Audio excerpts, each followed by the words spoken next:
வேலைக்காரர்களாக இருக்கக்கூடிய சில பேர் கொடுமைக்கார முதலாளியிடம் மாட்டிக்கொண்டு தவிக்கிறார்கள். அதுக்கு காரணம் என்ன என்று அந்த அம்மா கேட்குறாங்க.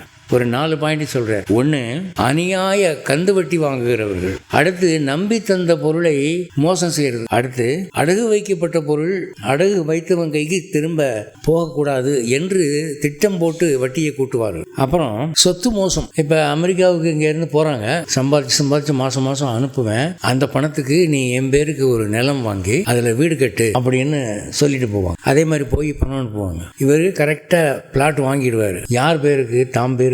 இதெல்லாம் சொத்து மோசம். அதுல இன்னொன்னு சொல்றாரு, இவர்கள் யாரை மோசம் பண்ணினார்களோ அவர்களிடம்தான் போய் இவங்க வேலைக்காரனா சேருவாங்களாம். இன்னொரு பாயிண்ட் சிவபெருமான் சொல்றாரு, ரொம்ப சுவாரஸ்யமா இருக்கு. இப்படி பிறருடைய சொத்தை மோசம் பண்ணினவர்கள் மோசடி பெரிதாக இருக்கும் பட்சத்திலே மறு ஜென்மத்திலே இவர்கள் யாரை மோசம் பண்ணினார்களோ அவர்கள் வீட்டில் நாயாக பிறப்பார்கள் அல்லது பூனையாக பிறப்பார்கள்.